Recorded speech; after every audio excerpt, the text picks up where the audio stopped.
हम लोग इस चैप्टर में चीज़ें सीख चुके हैं कि प्रत्यावर्ती धारा क्या होता है और ये किस प्रकार से उत्पन्न होता है। आज के क्लास में हम लोग प्रत्यावर्ती धारा के परिपथ के बारे में पढ़ने वाले हैं। तो प्रत्यावर्ती धारा के परिपथ का बात करेंगे। अब प्रत्यावर्ती धारा के परिपथ में क्या क्या चीज़ें जुड़ा हुआ हो सकता है उसको समझने की कोशिश करेंगे। तो अगर प्रत्यावर्ती धारा के परिपथ का बात करते हैं तो इसमें तीन चीज़ें जुड़ा हुआ हो सकता है। तो प्रत्यावर्ती धारा का अगर परिपथ का बात करते हैं इसमें तीन चीज़ें जुड़ा हुआ हो सकता है एक साथ। अभी हम दिखा रहे पूरा एक कंप्लीट परिपथ दिखाएंगे। इस बात को ध्यान में रखना है, प्रत्यावर्ती धारा को बैटरी की तरह नहीं दिखाते हैं, इस प्रकार से दिखाते हैं। प्रत्यावर्ती धारा के जो हम लोग सोर्स देते हैं तो सोर्स के रूप में हम जो देते हैं, जो बैटरी की जगह जैसे हम लोग डीसी करंट में हम लोग क्या इसको बैटरी की तरह दिखाते हैं, लेकिन यहाँ पर और इसका मान E बराबर लिखा जाता है E naught sine omega into T लिखा जाता है, E naught sine omega into T. और इस परिपथ में तीन चीज़ें जुड़ा हुआ हो सकता है। क्या क्या? ये हो गया प्रतिरोध, दूसरा हो जाएगा प्रेरकत्व और प्रतिरोध का दिखाने का तरीका अलग है, ठीक है। तीसरा हो जाएगा संधारित्र, जो कि समान प्लेट संधारित्र यहाँ पर हम लोग पढ़े थे, आमने सामने रहता है, दोनों समान लंबाई का होना चाहिए, बैटरी की तरह नहीं दिखा देना है, ठीक है। बैटरी की तरह इसको नहीं दिखाना है, तो ये क्या है? संधारित्र। ये तीन चीज़ें परिपथ में जुड़ा हुआ हो सकता है, तीनों में से कोई एक भी जुड़ा हुआ हो सकता है या तीनों के तीनों जुड़ा हुआ हो सकता है। तो ऐसे परिपथ को हम लोग क्या कहते हैं? प्रत्यावर्ती धारा का परिपथ हम लोग कहते हैं। तो इसी को हम लोग क्या कहते हैं?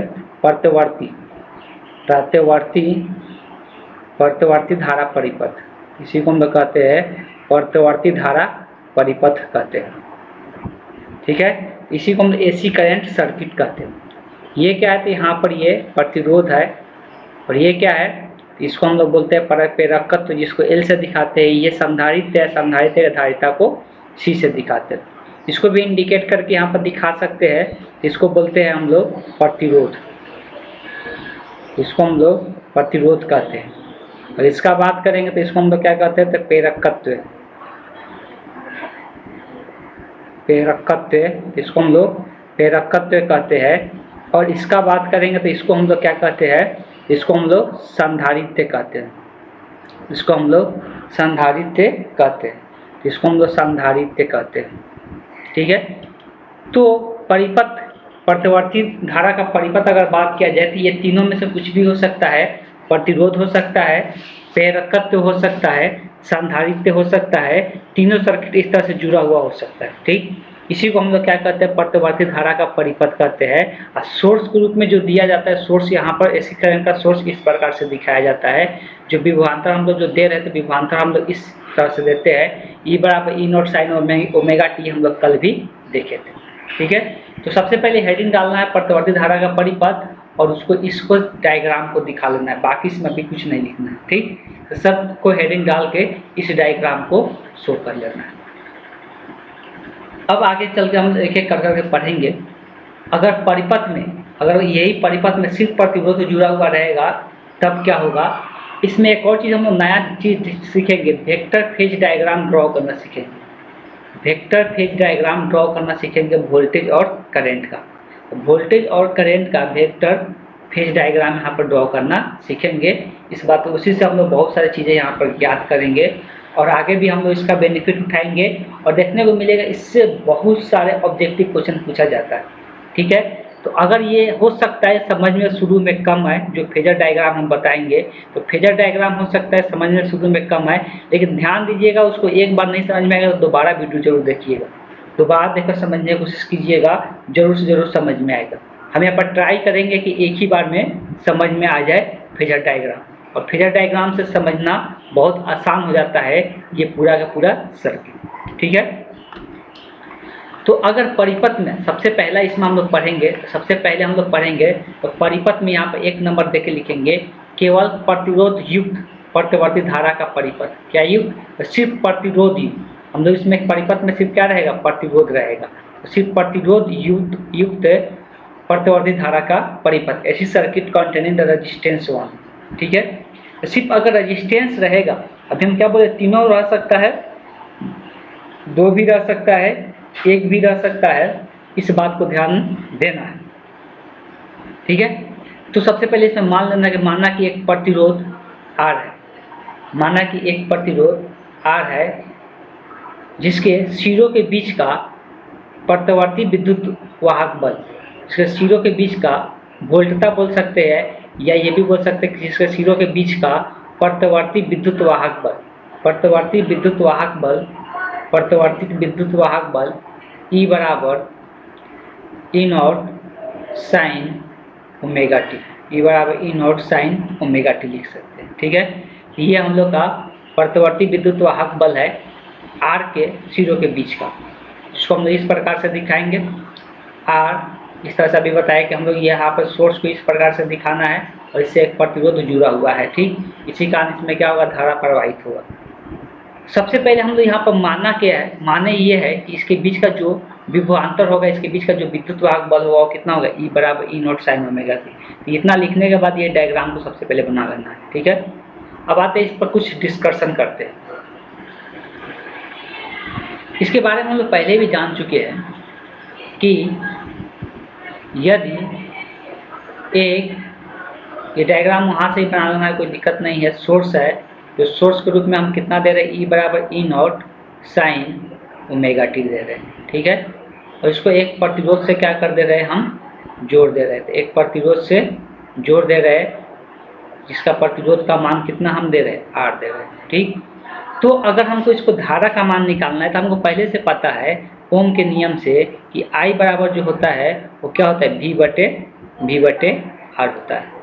अगर V का बात करेंगे तो V के रूप में यहाँ पर क्या है, विद्युत वाहक बल जो कि E है, तो E बटे R। और अगर यहाँ पर E का मान रख देते हैं, अगर यहाँ पर E का मान रख देते हैं, E बराबर कितना आ जाएगा, E बराबर E naught sine omega T divided by R।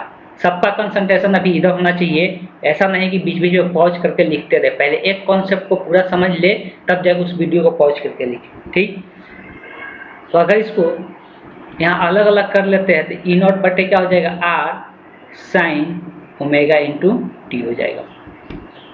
अब अगर यहाँ बात करें कि E नॉट बटे R को हम लोग पिछले क्लास में भी लिखे थे, इसको क्या लिख सकते हैं, I नॉट से दर्शा सकते हैं, तो I not sine omega into T होता है। ठीक है, तो अगर बात करेंगे तो यहाँ पर जहाँ पे करके लिख सकते हैं, जहाँ I नॉट बराबर कितना होता है, तो E नॉट बटे R के ये क्या होता है, बराबर होता है। ठीक है, तो अब यहाँ पे तुलना क्या करना है, इस बात को थोड़ा सा यहाँ पे गौर कीजिएगा लोग। देखो ये तो आगे हम लोग E बराबर E naught sine omega T, तो इसमें धारा कितना प्रवाहित होगा परिपथ में, तो I बराबर, धारा का अगर बात करेंगे तो धारा कितना प्रवाहित होगा, तो I बराबर I not sine omega T धारा प्रवाहित होगा। अगर विद्युत वाहक बल हम कितना प्रोवाइड करा रहे हैं, तो E बराबर E naught sine omega T provide करा रहे हैं। अब थोड़ा सा यहाँ पर एक चीज़ जानेंगे हम लोग, और क्या जानेंगे, तो ये जो यहाँ पे ओमेगा टी होता है, तो ये इसको हम लोग क्या कहते हैं, काला कहते हैं, इसको क्या कहते हैं, काला कहते हैं। तो ये इसका काला है, ये भी इसका काला है। काला यहाँ पे एंगल को रिप्रेजेंट करता है, यहाँ पर किसको बताता है, कोण को बताता है, एंगल को बताता है। ये अलग से यहाँ पर दिखा रहे हैं, इसको क्या कहते हैं, कला कहते हैं। तो इसको हम लोग कला कहते हैं। थोड़ा सा यहाँ पर समझने की कोशिश कीजिएगा। अभी हम क्यों बता रहे हैं इसको कला कहते हैं, इसलिए कि इसको जानना जरूरी है। तो अगर ध्यान से देखेंगे, यहाँ पर भी क्या है, साइन है, और यहाँ पर भी साइन है। कोई पूछेगा कि ये दोनों का काला में कोई अंतर है क्या, तो ऑब्वियस है कि यहाँ पर भी साइन है और यहाँ पर भी साइन है। देखो काला का अंतर तभी बताएंगे जब ये दोनों सेम फलन होना चाहिए। अगर यहाँ साइन है तो यहाँ भी क्या होना चाहिए, साइन होना चाहिए।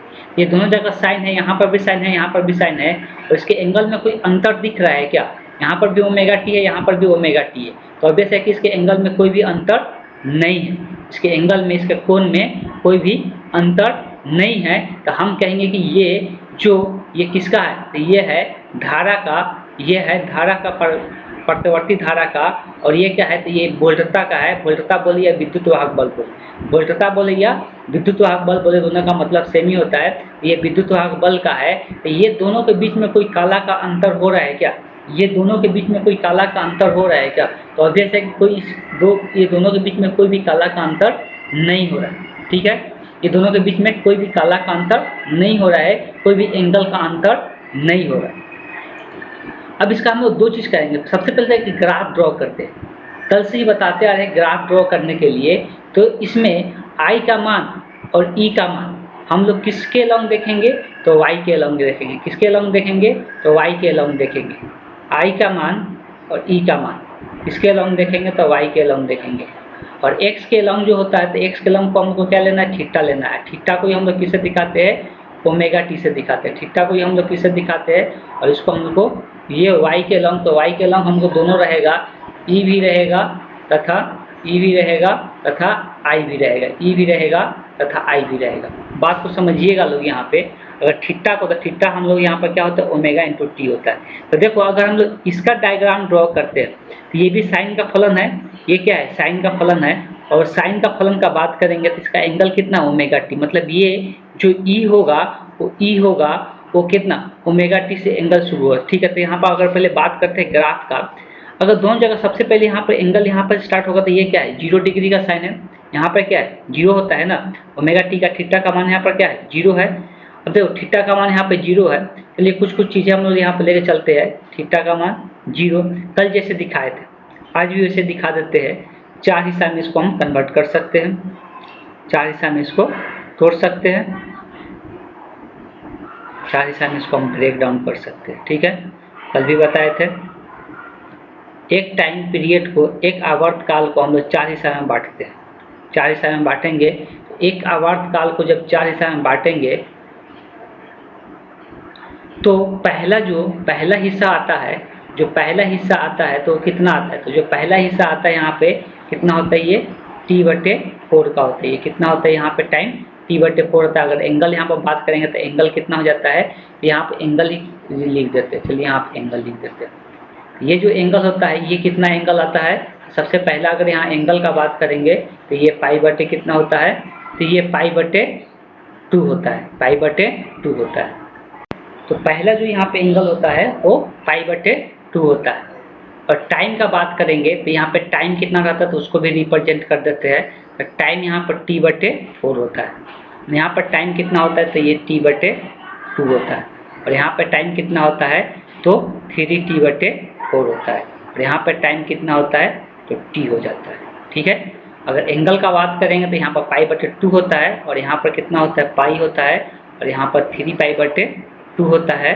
और यहाँ पर कितना होता है? 2 पाई होता है। पूरा 2 पाई एंगल कंप्लीट होता है, तभी जाके एक साइकिल कंप्लीट होता है। सबसे पहले यहाँ पे एंगल कितना होता है? 0 होता है। तो जब अगर इसमें भी 0 रखेंगे, इसमें भी 0 रखेंगे, दोनों क्या है? साइन का ही फलन है, तो दोनों को दोनों यहाँ पे क्या होगा? 0 होगा। दोनों को दोनों क्या होगा? तो पहले हम ई वाला का जो वोल्टता है उसका ड्रॉ करते हैं। चलिए यहाँ से वोल्टता का ड्रॉ करेंगे, तो यहाँ पर पहले दोनों को दोनों क्या होगा? 0 होगा। तो पहले वोल्टता का ही ड्रॉ करते हैं। और यहाँ पर पाई/2 पर जाएंगे तो देखो साइन पाई/2 पर इसका मान अधिकतम होता है। साइन पाई/2 का मान कितना होता है? 1 होता है, इससे ज़्यादा नहीं हो सकता है। ये सबसे अधिकतम मान आता है। और मान लेते हैं कि यहाँ पे इसका ई बराबर E0। अब यहाँ पर क्या बचेगा? जब यहाँ पर अधिकतम मान रखेंगे 1, तो ई बराबर क्या बचेगा? E0। अगर यहाँ पे जो मान मिलेगा ई का, वो E0 के बराबर होगा, तो ये सबसे अधिकतम मान होता है, तो ये हमारा E0 होगा। ठीक है, तो ये इस तरह से ग्राफ जाता है साइन का, ऐसे गया। फिर देखो ये जैसे ही पाई यहाँ पे रखेंगे तो पाई पर 0 हो जाता है, तो मतलब वापस आकर यहाँ पे क्या होना है? इसको वापस यहाँ पे आके 0 होना है। तो फिर यहाँ पर वापस आके इसको 0 होना है। ठीक है, फिर अगर 3 पाई/2 पर देखेंगे, साइन 3 पाई/2 पर -1 हो जाता है, तो ये पूरी तरह से जितना प्लस में ऊपर गया था उतना क्या हो जाएगा? माइनस में नीचे आ जाएगा, उतना माइनस में नीचे आ जाता है। ठीक है, तो ये जो नीचे वाला जो मान होता है, तो यहाँ पे जो मान होता है -E0 के बराबर होता है। फिर से 2 पाई पर क्या हो जाता है? 0 हो जाता है। तो फिर से ये 2 पाई पर 0 हो जाएगा, फिर से ये 2 पाई पे। अब यहाँ पर ध्यान ये देना है, सेम इसी में चलेगा, लेकिन यहाँ पर देखो जब पाई/2 जाएंगे तो यहाँ पे I0 बचेगा। यहाँ पर क्या बचेगा? जब पाई/2 रखेंगे तो यहाँ पर 1 हो जाएगा, तो I बराबर क्या बचेगा? I0। और यहाँ पर क्या बचेगा? तो E बराबर E0। अब कोई पूछ देगा कि कौन 12 लेते हैं, हम यहाँ पर मान के चल रहे हैं कि ये E0 12 है और I0 छोटा है। क्यों? इसलिए कि E0 जो बराबर है वो कितना है? सॉरी आई नॉट जो है तो आई नॉट किसके बराबर है, ई नॉट बटे आर के बराबर है। तो अब ऐसा है कि इसमें से कुछ आर से क्या कर दे रहे, भाग कर दे रहे, तो ये कुछ कम हो जाएगा, ठीक है। तो उस केस में हम इसको ज़्यादा मान रहे हैं, ई नॉट को आई नॉट को कम मान रहे हैं, तो ग्राफ तो वैसे ही होगा, लेकिन ये थोड़ा सा नीचे से चला जाएगा, ये थोड़ा सा नीचे से चला जाएगा। तो ये हम इसको दूसरे कलर से दिखा देते हैं, तो ये थोड़ा सा नीचे चला जाएगा आई वाला, ये जो है यहाँ पे जाएगा, फिर इधर भी ये थोड़ा सा नीचे से ही रह जाएगा। इस तरह से ये देखने को मिलता है, इस तरह से ये ग्राफ कंप्लीट होगा, ठीक। तो अगर बात करेंगे तो ये जो ग्रीन वाला दिखाया है, तो ग्रीन वाला ये किसका है, सॉरी ब्लू वाला, तो ब्लू वाला जो ग्राफ है वो किसका है, ई बराबर ई नॉट साइन ओमेगा टी का है। अगर ग्रीन वाला बात करेंगे, ये जो ग्रीन वाला है ये किसका है, आई बराबर आई नॉट, आई बराबर I naught sine omega T का है, ठीक है। अगर यहाँ से ध्यान देखेंगे तो ये वाला जो मान होगा, ये वाला किसका मान है, तो ये वाला आई नॉट का मान है, ये वाला किसका मान है, तो आई नॉट का मान यहाँ पे देखने को मिलेगा, ठीक है। तो सबसे पहले ये डायग्राम ड्रॉ कर लेना। अब आगे हम लोग फेजर डायग्राम ड्रॉ करेंगे। आगे जो ड्रॉ करेंगे वो हमारा क्या होगा, फेजर डायग्राम होगा। तो हम लोग आगे फेजर डायग्राम ड्रॉ करेंगे। तो हम लोग इसका फेजर डायग्राम ड्रॉ करेंगे। तो फेजर डायग्राम किस प्रकार से ड्रॉ करेंगे,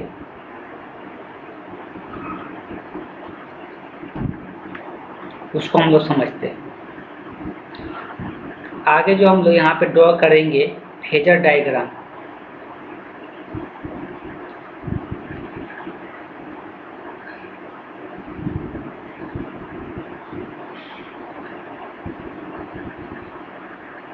फेजर डायग्राम हम लोग देखेंगे।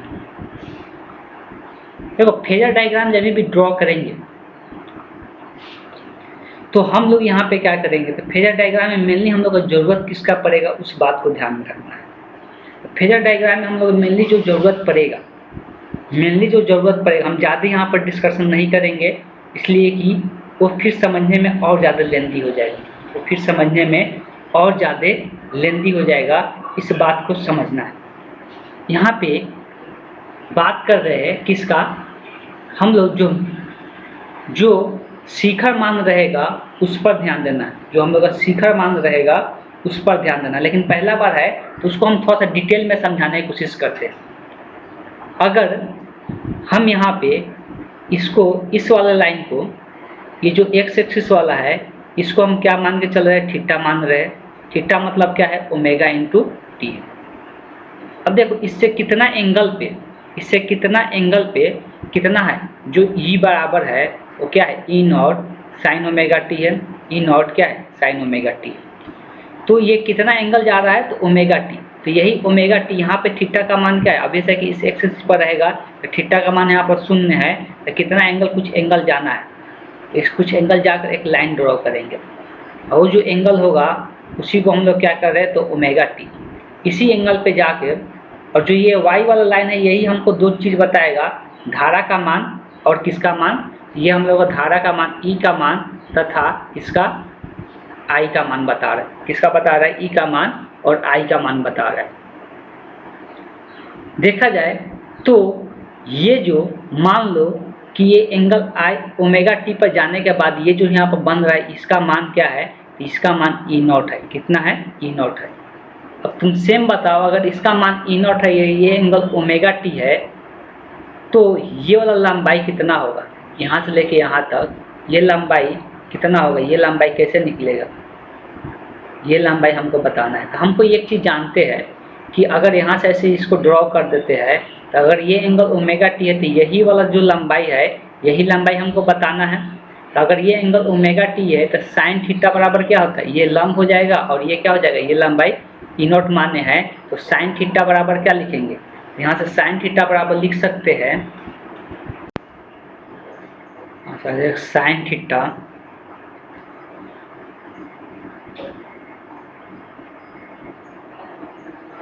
साइन ओमेगा टी बराबर लिख सकते हैं। यही को हम क्या है, तो यही मेरा ई होता है, यही मेरा क्या होता है, ई होता है। तो ये भी क्या होगा, ई होगा। तो इसको हम साइन थीटा बराबर लिख सकते हैं, ई बटे क्या होगा, ई नॉट हो जाएगा। ई बराबर क्या निकल के आएगा, ई नॉट साइन ओमेगा टी आएगा। ठीक, तो यहाँ से यहाँ तक यही क्या आएगा, ई बराबर ई नॉट साइन ओमेगा टी आएगा। इस तरह से इसका फेजर डायग्राम बनता है। अब थोड़ा सा ध्यान दीजिएगा, दोनों सेम ही है ना, साइन और कॉस दोनों को दोनों क्या है, सेम ही है। अब यहाँ पर आई बराबर भी क्या आया है, आई बराबर भी आई नॉट साइन ओमेगा टी आया है। ठीक है, आई बराबर I naught sine omega T है, तो इसका भी एंगल ओमेगा टी ही है, इसका भी एंगल कितना है, ओमेगा टी ही। और ये जो आई नॉट है और ई नॉट है दोनों समान ही जगह पर है, लेकिन आई नॉट को हम छोटा माने हैं, ई नॉट को बड़ा माने हैं। तो जो आई नॉट होगा यही लाइन होगा आई नॉट का भी, आई नॉट का भी क्या होगा, यही लाइन होगा, लेकिन उससे क्या होगा, थोड़ा छोटा होगा। ये मेरा क्या होगा, ये मेरा आई नॉट हो जाएगा। ठीक है, और यहाँ से ये लाइन ड्रॉ करेंगे परपेंडिकुलर, यही जो परपेंडिकुलर लंबाई रहेगा, तो ये जो परपेंडिकुलर लंबाई रहेगा तो यहाँ से लेके यहाँ तक, तो यहाँ से लेके यहाँ तक जो कहलाएगा वो क्या कहलाएगा, आई कहलाएगा। ये भी क्या होगा, आई होगा। अगर यहाँ से हम लिखते हैं इस वाला त्रिभुज के अंदर, इस वाले त्रिभुज के अंदर, तो क्या लिखाएगा, इस वाले त्रिभुज के अंदर अगर लिखेंगे साइन ओमेगा टी बराबर क्या होगा, तो आई बटे आई नॉट हो जाएगा। तो यहाँ से आई बराबर क्या निकल के आएगा, आई बराबर निकल के आएगा आई नॉट साइन ओमेगा टी आएगा, आई बराबर आई नॉट। तो यहाँ से क्या समझ में आ रहा है कि यहाँ पर ध्यान क्या चीज़ देना है, उस चीज़ को ध्यान देना है। ठीक है, पहले तो ये समझ में आ गया कि ये दोनों का फेजर डायग्राम हो गया। हमको यहाँ पर जो शिखर मान है उस पर ध्यान देना है। किस पर, जो शिखर मान है उस पर ध्यान देना है, शिखर मान पे। तो शिखर मान पे अगर ध्यान देंगे तो शिखर मान के डायग्राम पर ध्यान देना है, बेसिकली उसी का हमको फेजर डायग्राम ध्यान देना है। तो हम यहाँ पर देख सकते हैं जिस लाइन पर, जिस लाइन पर किसका विद्युत वाहक बल का शिखर मान है, उसी लाइन पर क्या है, उसी लाइन पर क्या है, जिस लाइन पर विद्युत वाहक बल का शिखर मान है उसी लाइन पर क्या है, तो धारा का शिखर मान है, उसी लाइन पर क्या है, धारा का शिखर मान है। मतलब दोनों का फेजर डायग्राम अगर देखा जाए तो दोनों के बीच का जो कोण बन रहा है क्या है, 0 डिग्री है दोनों के बीच का कोण। और यहाँ से भी हम लोग देख सकते हैं दोनों के बीच का कोण का कोई अंतर नहीं था, इसका मतलब दोनों के बीच का कोण का अंतर कितना था, 0 डिग्री था। तो हमको अंतर पर ही ध्यान देना है, हमको अंतर पर ही ध्यान देना है। इस डायग्राम को हम एक और तरीका से बना सकते हैं, शिखर मान को सिर्फ देखना है। ठीक है, तो शिखर वाला मान को सिर्फ देखेंगे, शिखर मान का डायग्राम को, तो शिखर मान के डायग्राम को देखेंगे तो देखो ये वाला, ये जो लाइन है, यही वाला जो लाइन है, इस लाइन को यहाँ पर हम ऐसे ड्रॉ करके दिखा रहे हैं कि यहाँ से ये 0 से शुरू हुआ था और यहाँ से यहाँ ये कितना था, आई नॉट था, यहाँ से यहाँ कितना था, आई नॉट था। और अगर यहाँ से हम बात करेंगे तो इसको थोड़ा सा आगे बढ़ा दिया जाए, इसको थोड़ा सा आगे बढ़ा दिया जाए, तो यहाँ तक ये क्या है, तो यहाँ तक ये क्या है, तो यहाँ से लेके यहाँ तक ये ई नॉट है, क्या है, ई नॉट है। तो दोनों के बीच में एंगल का कोई फासला है क्या, मतलब उसका काला, दोनों के बीच का काला का अंतर क्या है, तो दोनों के बीच का काला का अंतर क्या है, 0 डिग्री है। दोनों के बीच का काला का अंतर क्या है, 0 डिग्री है। तो हम लोग आगे जो होगा इसमें हम लोग ये चीज़ दर्शा सकते हैं, दोनों के बीच के काला का समान काला है, दोनों के बीच का काला क्या है, समान है, काला में कोई अंतर नहीं है। तो यहाँ पे जो पॉइंट होगा वो क्या होगा, तो दोनों के बीच का जो काला होगा वो क्या होगा, समान होगा, काला में कोई अंतर नहीं होगा, काला में कोई अंतर नहीं होगा। तो डॉट करके पॉइंट लिख देना है कि विद्युत, या आई, ई और आई लिखो या शिखर मान के लिए लिखो। तो ठीक है, हम शिखर मान के लिए लिख देते हैं, शिखर विद्युत वाहक बल का शिखर मान। ठीक, विद्युत वाहक बल, विद्युत या उसको वोल्टता भी कहते हैं, विद्युत वाहक बल का शिखर मान, शिखर हटा ही देते हैं, विद्युत वाहक बल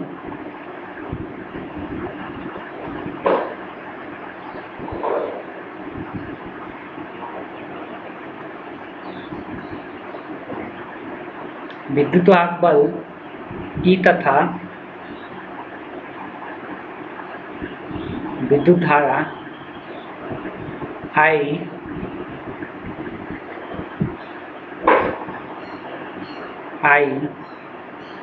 समान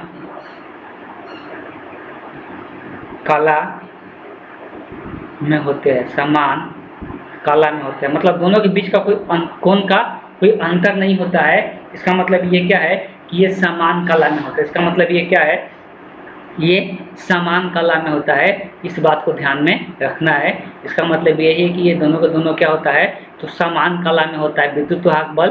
तो ये कला का अंतर कैसे पता चलता है, तो हमको फेजर डायग्राम में किसका शिखर मान वाला फेजर डायग्राम देखना है। इसमें आई नॉट और ई नॉट के बीच का एंगल देखना है, जो एंगल इसके बीच का होगा वही विद्युत वाहक बल और शिखर विद्युत धारा, तो यहाँ पर छूट गया है, विद्युत धारा का बीच के जो कोण होगा, जो अंतर होगा, वही वहाँ पे क्या कहलाएगा, समान कला कहलाएगा। π/2 कला का अंतर होगा या π/3, π/2 या -π/2 कला का अंतर देखने को मिलेगा। ठीक है, इसको हम लोग नेक्स्ट जो हम लोग पढ़ेंगे उसमें थोड़ा सा और क्लियर ढंग से समझ में आएगा, उसमें थोड़ा सा और क्लियर ढंग से समझ में आएगा। तो बेसिकली सबसे पहले तो ये सब चीज़ें यहाँ पे लिख लेना है। तो यहाँ पर हम लिखवाए हैं, ये सब चीज़ें लिख लेना है। फेजर डायग्राम बनाना है, ऊपर जो भी हम चीज़ें लिखवाए थे सब चीज़ लिखना है। ठीक है, डायग्राम ग्राफ भी बनाना था, एक जो ग्राफ कराए थे ग्राफ भी बनाना था। ग्राफ बनाने के बाद फेजर डायग्राम भी ड्रॉ करना है और ये वाला भी फेजर डायग्राम ड्रॉ करना है, इसलिए कि इसका आगे चल के इम्पोर्टेंस होगा। ठीक है, ये वाला भी फेजर डायग्राम ड्रॉ करना है। तो दोनों के बीच का जो काला होगा, काला में कोई अंतर देखने को नहीं मिलता है, काला में कोई अंतर देखने को नहीं मिलता है, इस बात को समझिएगा, इस बात को ध्यान से समझना है। अब आगे चलते हैं, अब किसके बारे में, एक नंबर अभी हम लोग पढ़े केवल क्या जुड़ा रहे, प्रतिरोध जुड़ा रहे तब। 2 नंबर हम लोग जो पढ़ेंगे इसमें क्या आ जाएगा, 2 नंबर हम लोग जो पढ़ेंगे, 2 नंबर होगा जब केवल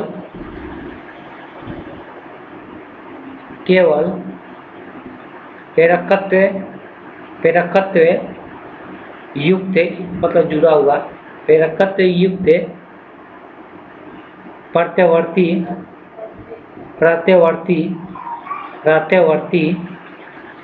प्रत्यवर्ती धारा का परिपथ। अब इसमें क्या रहेगा, केवल प्रेरकत्व रहेगा, क्या रहेगा, केवल प्रेरकत्व रहेगा परिपथ। इंग्लिश में लिखना चाहते हैं, इंग्लिश में भी लिख सकते हैं, AC circuit containing inductance only। ठीक है, इसमें भी सेम चीज ही मानना है कि माना कि एक प्रेरकत्व L है, माना कि एक प्रेरकत्व L है, जिसके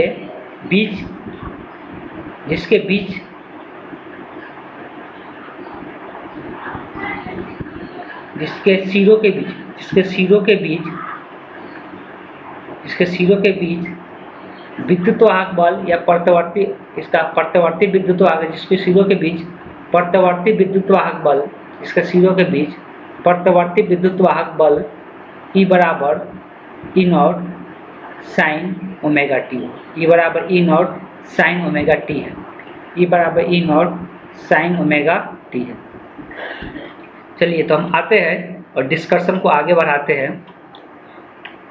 तो अगर यहाँ पे हम बात करेंगे,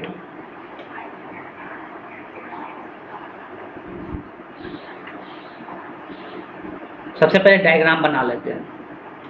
तो हमको यहाँ पे परिपथ लेना है और परिपथ में क्या होना चाहिए, तो प्रेरकत्व जुड़ा होना चाहिए। प्रेरकत्व को इस प्रकार से हम दिखाते हैं।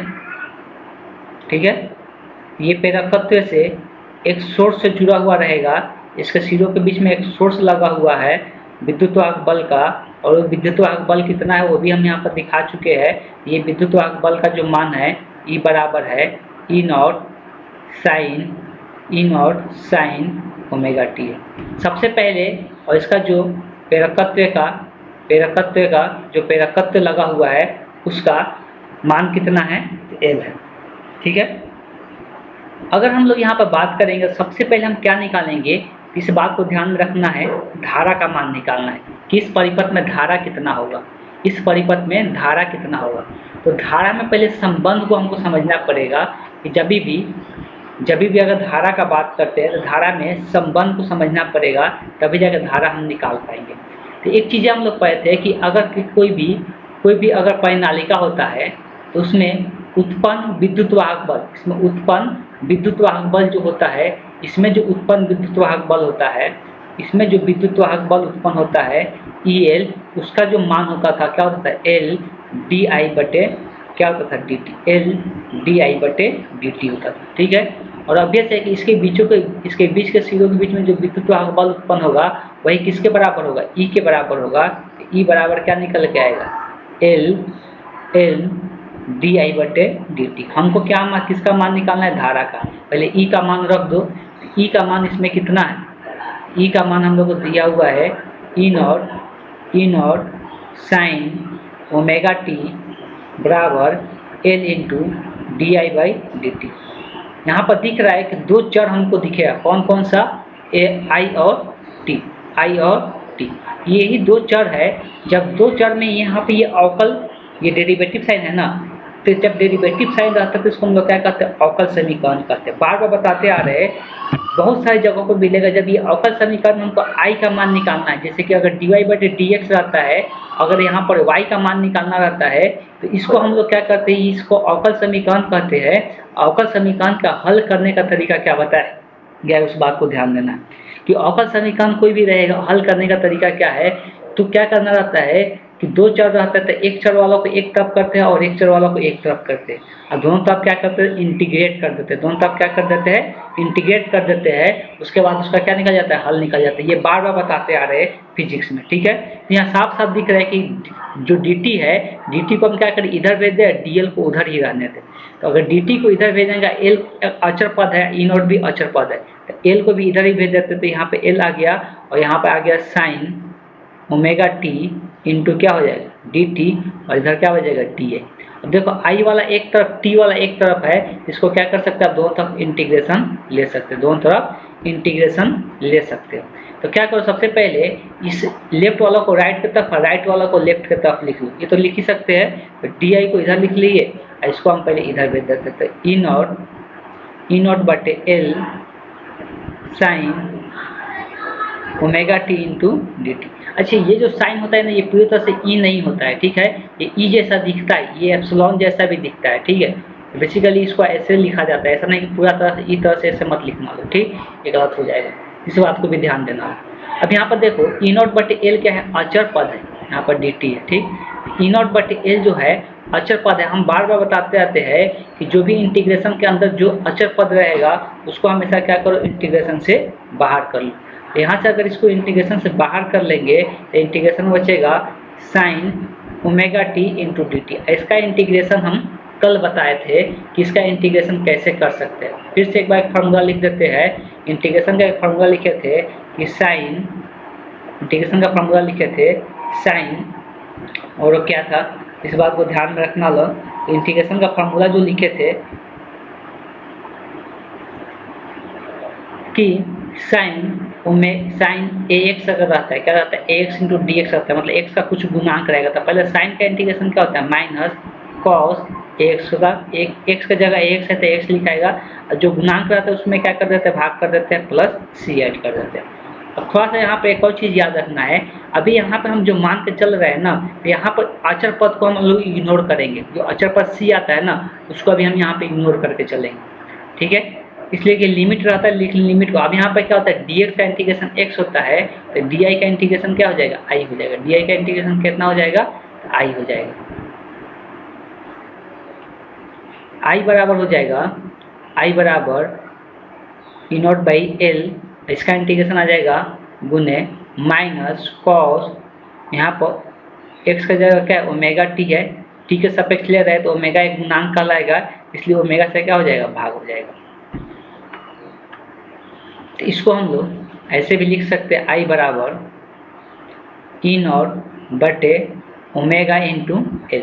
अब देखो जब भी तुलना करना है, किसके साथ इसको हमको तुलना करना है, तो वोल्टेज वाला के साथ तुलना करना है, वोल्टेज के साथ तुलना करना है। वोल्टेज क्या है, ये बराबर ई नॉट साइन ओमेगा टी है। इस बात को ध्यान में रखना है, यहाँ पे साइन है तो इसको भी क्या बनाना है, साइन बनाना है। इसको भी क्या करना है, कॉस को भी साइन बनाना है। तो देखो कुछ फार्मूला याद होना चाहिए, तभी जाके हम लोग, अब माइनस साइन को भी हटा देना है, माइनस साइन भी नहीं होना चाहिए और साइन भी बन जाना चाहिए। तो इसका तरीका क्या है? इसका सिंपली तरीका ये है, हम एक तरीका अपना सकते हैं, यहाँ पर लिख सकते हैं कि साइन, एक चीज़ याद करो पहले, साइन 90 डिग्री को π/2 लिखा जाता है ना, साइन 90 डिग्री माइनस थीटा क्या होता है, साइन π/2 माइनस थीटा क्या लिखा जाता है, कॉस थीटा लिखा जाता है। साइन π/2 माइनस थीटा क्या लिखा जाता है, लेकिन हमको क्या चाहिए, माइनस कॉस थीटा चाहिए, थीटा की जगह ओमेगा टी बोल सकते हैं, हमको माइनस चाहिए। एक और यहाँ पर दिमाग लगाते हैं कि इसको हम लिख सकते हैं साइन थीटा माइनस, अगर π/2 रहेगा, उल्टा कर दिए, थीटा माइनस π/2 रहेगा तो ये किसके बराबर आएगा, माइनस कॉस थीटा के बराबर आएगा। किसके बराबर आएगा, ये माइनस, इसलिए जब इसमें से माइनस कॉमन करेंगे तो ये π/2 माइनस थीटा हो जाएगा। कितना हो जाएगा, π/2 माइनस थीटा हो जाएगा, और माइनस यहाँ से बाहर निकल जाएगा, तब कॉस साइन π/2 माइनस थीटा क्या हो जाएगा, कॉस थीटा हो जाएगा, तो ये आगे में माइनस आ जाएगा। ठीक, इसका मतलब ये है कि ये माइनस कॉस थीटा को हम लोग क्या लिख सकते हैं, माइनस कॉस थीटा को साइन थीटा माइनस, इसको पहले फार्मूला के रूप में यहाँ पर लिख देते हैं, इसको हम यहाँ पर पहले फार्मूला के रूप में लिख देते हैं कि माइनस कॉस थीटा जो होता है बराबर होता है साइन थीटा माइनस π/2 के, साइन थीटा माइनस π/2 के। यही फार्मूला यूज करना है, इसको साइन में चेंज कर लेना है, यही फार्मूला यूज करना है और इसको साइन में चेंज कर लेना है। अगर यहाँ पर बात करेंगे अब, तो ये बन जाएगा I बराबर I0/ओमेगा इंटू एल, और यहाँ पर आ जाएगा साइन थीटा की जगह कितना है, ओमेगा टी, और माइनस क्या हो जाएगा, π/2 हो जाएगा। तो ये आ गया धारा। अब देखो बात करेंगे तो एक चीज़ और ध्यान में रखना है, वो क्या है, उस बात को ध्यान देना है। ये जो यहाँ पर देखो, इसके पहले I बराबर क्या आया था, E0/r आया था, इस r की जगह यहाँ पे क्या है, ओमेगा एल है। तो इसको हम लोग एक नाम से दर्शाते हैं, एक सिंबल से दिखाते हैं, इसको लिखते हैं हम लोग XL, क्या लिखते हैं, इसको XL से दिखाते हैं। ठीक है, XL sine omega t minus π/2 हो जाएगा।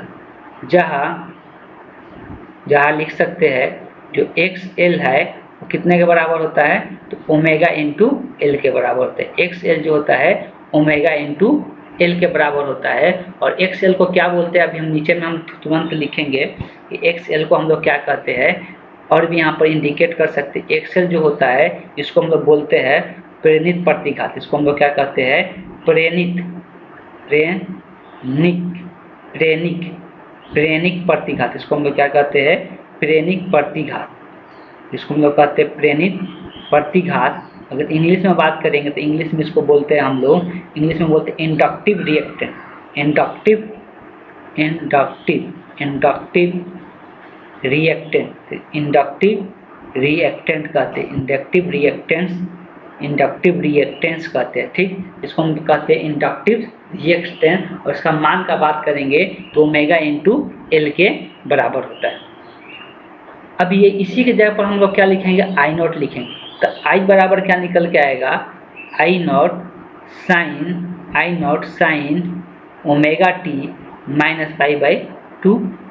अब यहाँ पे जहाँ में लिख सकते हैं, जहाँ क्या देखने को मिलेगा, I0 जो होगा किसके बराबर होगा, E0/XL के बराबर होगा, XL के बराबर होगा।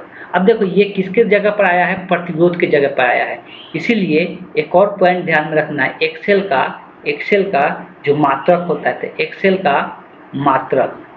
का मात्रक क्या होता है, ओम ही होता है। कितना, प्रतिरोध का जो मात्रक होता है वही एक्सेल का भी मात्रक होता है, तो इसका भी प्रतिरोध का जो मात्रक होता है वही एक्सेल का भी मतलब प्रेरित प्रतिघात का अगर कोई मात्रक पूछेगा तो इसका भी मात्रक क्या होता है। ये बहुत इंपॉर्टेंट भी है और बहुत बार पूछा भी जाता है, ये भी इंपॉर्टेंट है, साथ साथ ये भी इंपॉर्टेंट है। एक्सेल बराबर ओमेगा एल होता है, एक्सेल बराबर ओमेगा एल होता है, और इसका नाम भी इंपॉर्टेंट है, नाम भी ध्यान में रखना है। ये सब स्टार है, ठीक है, ये सब के सब क्या है, इंपॉर्टेंट है, और ये सब के सब ध्यान में रखना है, ठीक है। एक और चीज़ यहाँ पे हम लोग जान लेते हैं, वो क्या होगा, तो एक्सेल बराबर हम लोग क्या लिखते थे, एक्सेल बराबर लिखते ओमेगा इंटू एल, और ये भी चीज़ हमको पता है कि ओमेगा जो होता है वो कितने के बराबर होता है, तो ओमेगा के बराबर होता है 2πf के बराबर। एफ आवृत्ति होता है, ये कोणीय आवृत्ति होता है। तो यहाँ पे जहाँ करके लिख सकते हैं, जहाँ ओमेगा जो होता है क्या होता है 2πf के बराबर होता है। तो ये पिछले क्लास में भी बता चुके हैं, इस बात को भी ध्यान में, तो इस फॉर्म में भी देखने को मिल सकता है ऑप्शन में। ये सब के सब जितना चीज़ बता रहे हैं ये सब के सब 3 स्टार के लायक है, सब के सब 3 स्टार के लायक है। और ये सब के सब पॉइंट ध्यान में होना चाहिए। यहाँ पर जितना चीज़ बता दिए सब पॉइंट ध्यान में होना चाहिए,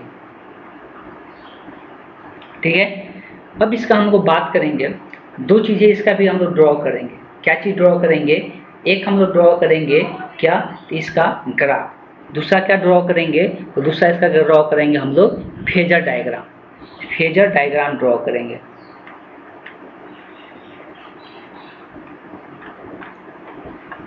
अगर ग्राफ देखेंगे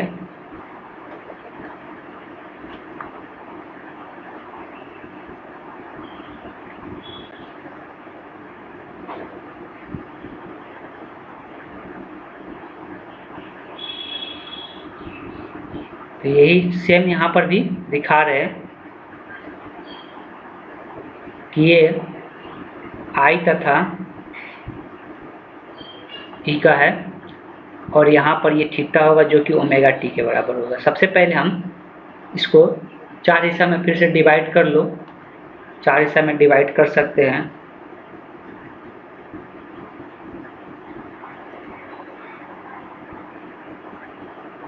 यहाँ पर आवर्तकाल को नहीं दर्शा, खाली एंगल दिखा देते हैं। यहाँ पर 0 होगा, यहाँ पे π/2 होगा, यहाँ पे पाई होगा, यहाँ पर 3π/2 होगा और यहाँ पर 2π होगा, ठीक है। बात करते हैं सबसे पहले हम इसका ग्राफ ड्रॉ कर लेते हैं। किसका? तो पहले सबसे पहले इसका ग्राफ ड्रॉ कर लेते हैं।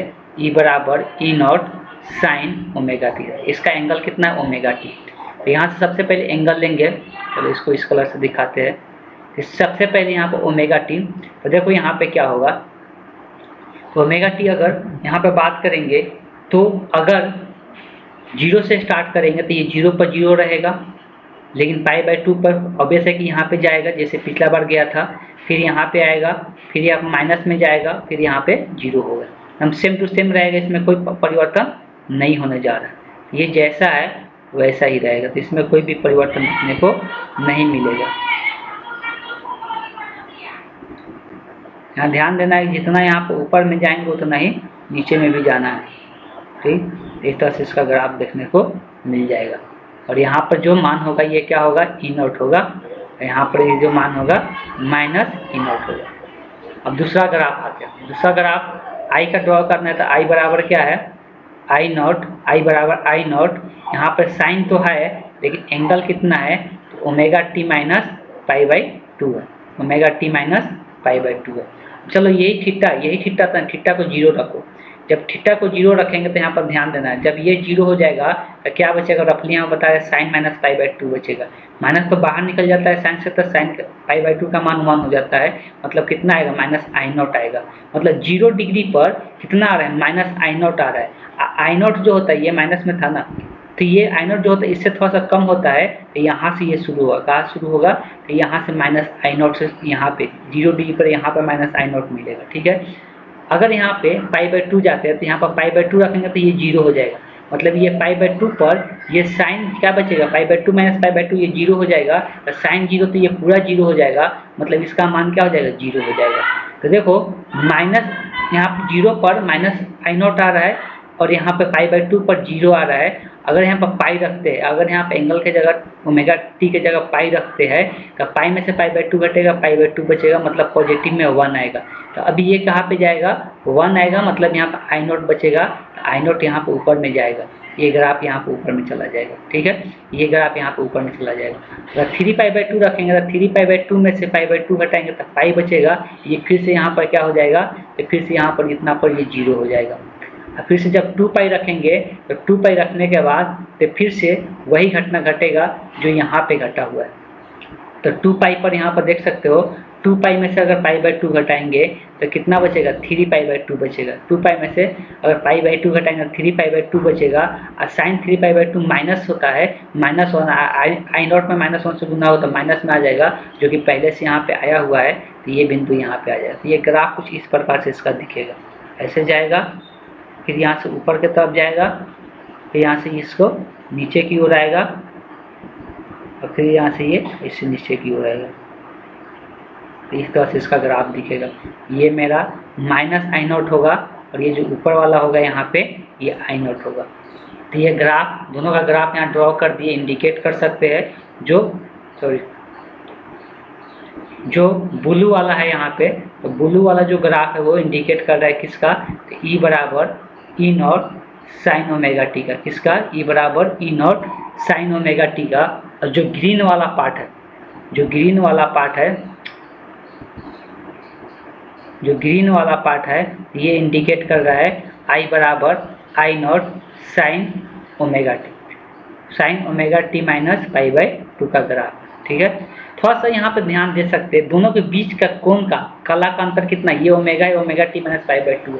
तो काला का अंतर कितना है, तो काला का अंतर यहाँ पर अगर बात करेंगे तो काला का अंतर यहाँ पर कितना देखने को मिल रहा है, तो यहाँ पे जो काला का अंतर है पाई बाई 2 का है। कितने का है, पाई बाई 2 का है। तो यहाँ पे जो काला का अंतर है वो कितने का है, तो पाई बाई 2 का है। इस बात को ध्यान में रखना है। तो फेजर डायग्राम अब ड्रॉ करेंगे हम लोग, फेजर डायग्राम ड्रॉ करेंगे। चलिए फेजर डायग्राम समझते हैं इसका। फेजर डायग्राम,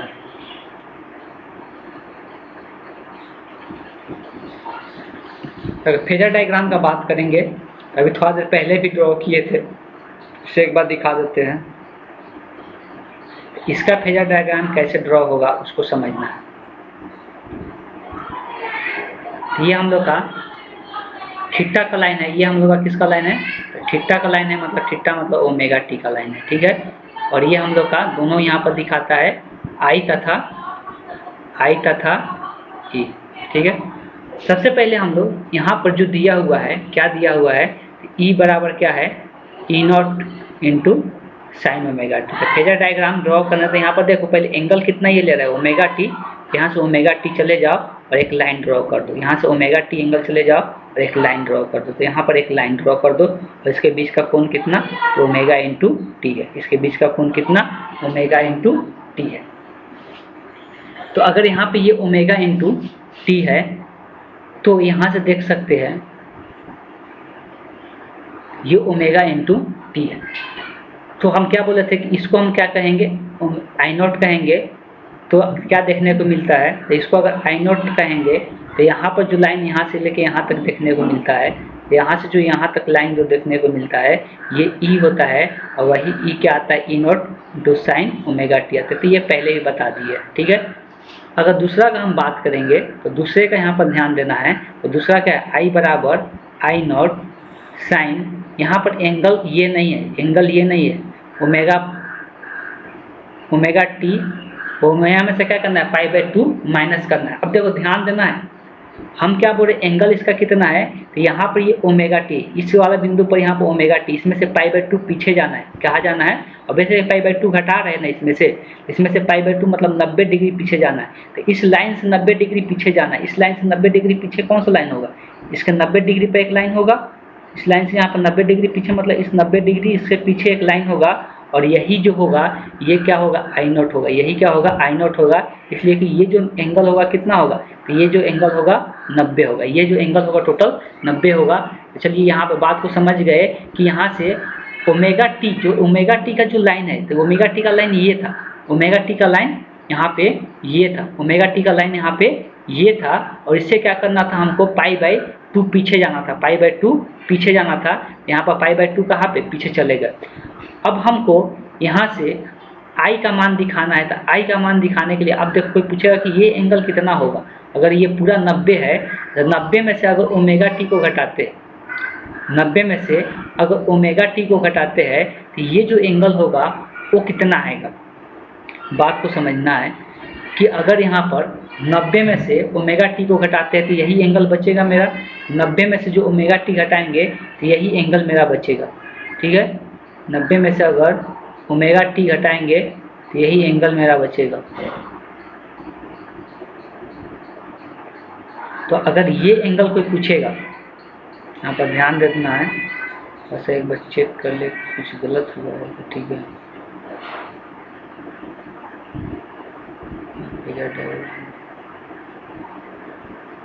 तो ये जो एंगल होगा, तो ये एंगल कितना होगा, तो ये एंगल का अगर बात करेंगे तो ये एंगल में हम लोग का कितना मिलेगा, तो ये एंगल हमको मिलेगा 90 माइनस ओमेगा टी। 90 माइनस क्या होगा, ओमेगा टी होगा। लेकिन अगर कोई ये वाला एंगल पूछेगा, अगर कोई ये एंगल कहेगा तो ये एंगल कितना होगा, तो वो कैसे निकालेंगे कि ये एंगल कितना होगा, ये कैसे निकालेंगे, तो ये वाला एंगल भी हम लोग कैलकुलेट कर सकते हैं, ये वाला एंगल भी हम लोग कैलकुलेट कर सकते हैं। लेकिन अभी हम लोग चर्चा कर रहे हैं किस पर, इस वाला एंगल पर, ठीक है। अब देखो बात को थोड़ा सा गहराई से समझना है। क्या समझना है, हम बोले कि ये एंगल कितना बचेगा, तो अब ऐसे है कि पूरा एंगल कितना है, 90 है। 90 में से क्या करेंगे, ओमेगा टी घटा देंगे, मतलब π/2 माइनस ओमेगा टी बचेगा। तो ये एंगल जो होगा π/2 माइनस ओमेगा टी होगा। लेकिन ये x एक्सिस के नीचे है, और जब भी x एक्सिस के एंगल नीचे लेते हैं तो माइनस साइन के साथ लेते हैं, तो इसके आगे क्या लग जाएगा, माइनस साइन लग जाएगा। तो जब माइनस साइन लगाएंगे तो ओमेगा टी प्लस में हो जाएगा और ये माइनस में हो जाएगा। तो ये एंगल कितना लिखाएगा, तो ये एंगल लिखाएगा, ये एंगल माइनस साइन के साथ लिया जाता है। इस बात को ध्यान में रखिएगा कि ये एंगल हम लोग किस साइन के साथ लेते हैं, माइनस साइन के साथ लेते हैं। तब ये यहाँ से अगर ड्रॉ करेंगे ये वाला लाइन, अगर यहाँ से ये ड्रॉ करेंगे ये वाला लाइन, यही हम लोग का जो यहाँ से यहाँ तक मिलेगा, यही जो हम लोग को यहाँ से यहाँ तक मिलेगा, ये आई का मान होगा। और आई बराबर क्या होगा, आई नॉट साइन, और एंगल का बात करेंगे तो ओमेगा टी माइनस π/2 हो जाएगा। यहाँ पर ध्यान से लिख लेना, ये क्या लिखा हुआ है, इसलिए चाहे मिटा कर लिख देते हैं। यही क्या होगा, आई बराबर I naught sine omega t minus π/2 हो जाएगा, ठीक। तो हमको पहले ही ध्यान देना है, पहले ही बताए थे कि फेजर डायग्राम में किसको देखना है, तो जो शिखर मान है उसको देखना है। तो शिखर मान देखेंगे तो कौन पीछे चल रहा है कौन आगे चल रहा है उसको भी ध्यान में रखना है। तो यहाँ पर शिखर मान को हम लोग देखेंगे, किसको देखेंगे, शिखर मान को। शिखर मान अगर देखेंगे तो यहाँ से देख सकते हैं शिखर मान का जो डायग्राम है, आई नोट जो है वो पीछे चल रहा है, आई नोट जो है वो कहाँ पे पीछे चल रहा है। तो आई नोट को हम यहाँ पर इस लाइन से दिखा देते हैं, अभी इसे सीधा करके दिखा देते हैं। ये मेरा क्या है, तो ये मेरा आई नोट है, ठीक है। और अगर किसका, अगर वोल्टता का विद्युत वाहक बल का शिखर मान देखेंगे तो इससे ये 90 डिग्री आगे है। आप उस डायग्राम में भी देख सकते हैं, ये 90 डिग्री ये वाला, ये 90 डिग्री क्या है, आगे है और ये पीछे है। तो यहाँ से ये दोनों के बीच का एंगल कितना है, 90 डिग्री है। और ये कितना है, तो ये ई नॉट है। यही दोनों के बीच के एंगल को ही हम लोग काला कहते हैं, यही दोनों के बीच के एंगल को फेज अंतर कहते हैं। तो फेज कितना और कितना का अंतर है, 90 डिग्री से क्या है, यहाँ पर जो धारा है, विद्युत धारा है, वो 90 डिग्री से पीछे है, किससे, विद्युत वाहक बल से। इसलिए कि ये विद्युत वाहक बल का है और ये क्या है, धारा है। तो विद्युत वाहक बल क्या है, 90 डिग्री पीछे है, किससे, तो विद्युत धारा जो है, तो जो विद्युत धारा है 90 डिग्री पीछे है, किससे, विद्युत वाहक बल से। 90 डिग्री पीछे है विद्युत वाहक बल से। तो हम लोग इसको ऐसे लिख सकते हैं, बता सकते हैं कि जो विद्युत धारा है, डॉट करके लिख सकते हैं, विद्युत धारा